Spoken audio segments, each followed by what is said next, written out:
She got her own house. She got her own house. She got her own house.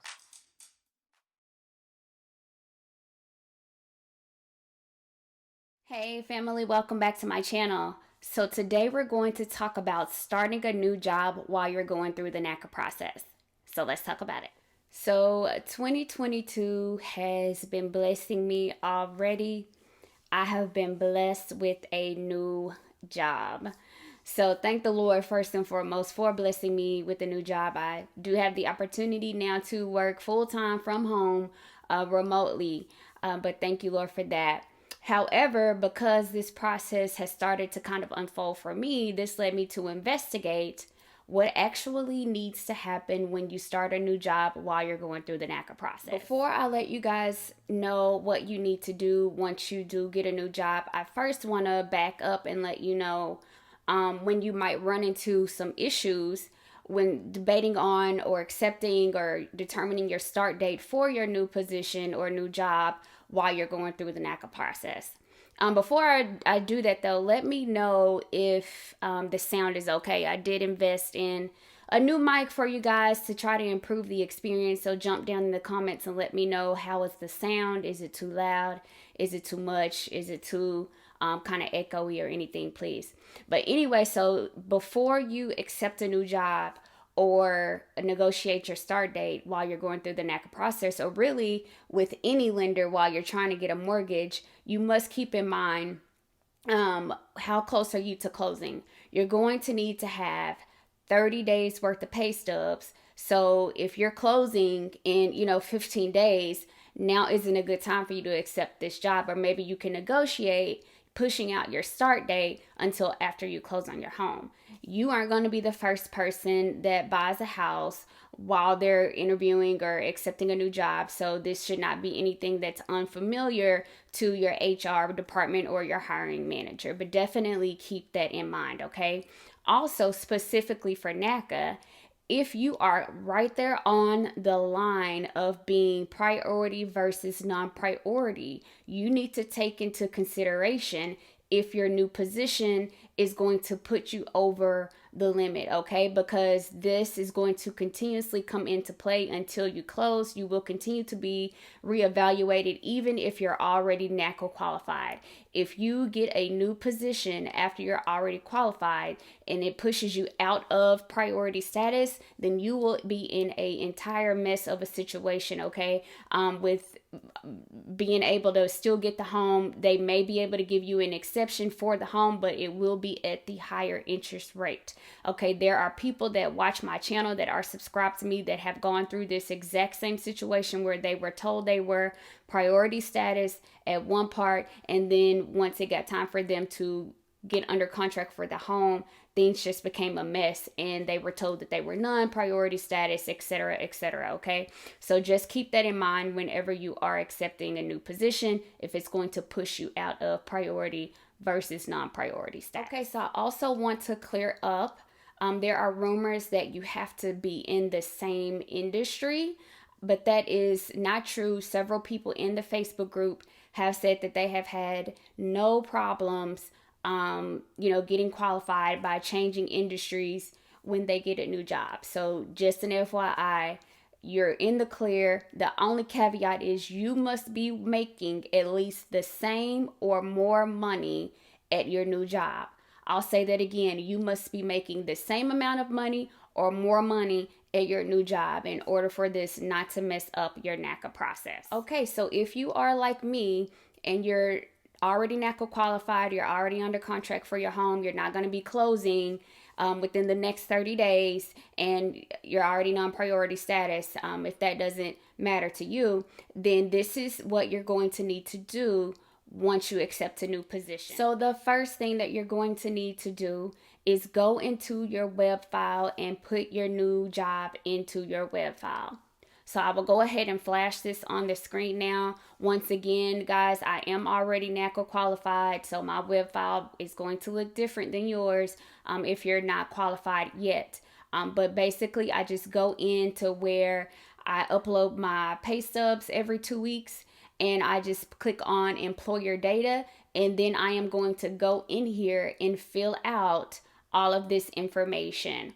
I actually have not done it yet, but this is what you're going to see when you click on the field to update your employer. And I have it blacked out there, but if you have any current jobs on file with Naca, those jobs are going to be listed at the top. Also, I wanted to point out that when you are updating this information, you're going to need to go down here and select what type of employment it is, whether you are a W-2 employee or you're self-employed. I'm honestly not sure what the next two are. So if anyone in the comments that's watching this has any idea what those last two boxes are, please jump down in the comments and educate all of us. But definitely be sure to select the correct box when you are going to put in what type of employment you have. Keep in mind, guys, that with Naca, you must have 2 years of employment data on file, okay? So just keep that in mind. If you don't have 2 years worth of work history yet, then you're going to have to go back and put your job that you worked at previously before the job that you have now. So now that you have updated your web file, the next and most important thing that you're going to need to do is to get your MC to get the VOE process started again. And by VOE, I mean verification of employment.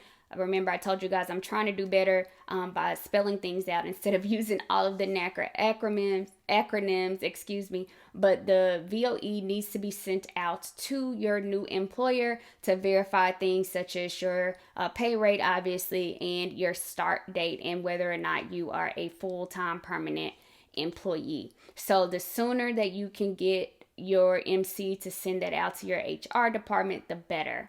And also another thing that you're going to need is a VOE from your old employer, okay? And that is because they want to prove that you do not have more than a 30 days gap, okay?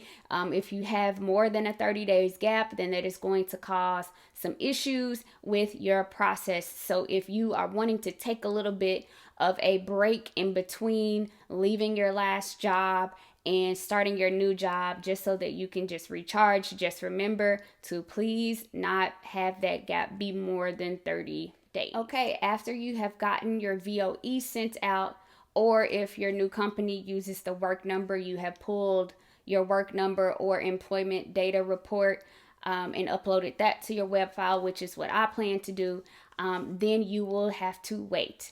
Wait for 30 days to get 30 days worth of pay stubs, okay? So if you are paid 2 weeks in the arrears and you are maybe started in the middle of a billing cycle or pay cycle and you're have already missed the cutoff for the first paycheck, you may end up having to wait 6 weeks in order to get a full 30 days worth of pay stubs. Or if you're only paid monthly, you may have to wait 2 months. So just always keep that in mind. That is going to affect how long you're going to have to wait, which is why I ask you to proceed with caution. If you are getting close to your close date or your qualification appointment, you may want to reconsider your start date or try to negotiate a better start date or see if you can get your qualification appointment moved up by Naca in order to satisfy that requirement of having 30 days worth of pay stubs on file with Naca. Now, I don't know if you need both the old VOE from your old job, if you can get 30 days worth of pay stubs from your new job and your last 30 days worth of pay stubs from your current employer. That should automatically naturally prove how long of a gap you've had. However, like I did say, if you are in one of those weird situations where you only get paid once a month or you kind of started too late in the month for a certain pay period, then maybe that is a situation where you would need to get a VOE from your old employer stating your last day of employment. And like I did mention in the top of the video, with my new job, I am going to be working remotely. I am praying that that does not cause any issues with my process. I did proactively get a letter from my employer stating that I am full-time remote, but I don't see where I'm going to run into any issues because I was already qualified and under contract with my last job, and I'm not moving out of town or out of state or more than 60 miles. And I think that's really the only time when working from home or working remotely would come into play. But if it does, you guys know that I will keep you updated every step of the way as soon as I can get educated. But that is it, guys. Thank you so much for watching. I hope that this video was helpful. Don't forget to give this video a thumbs up. If I forgot anything, I apologize. Or if you already have experience, please jump down in the comments and let's talk about it. And don't forget to subscribe. I will see you guys in my next video because it takes a village. Cheers.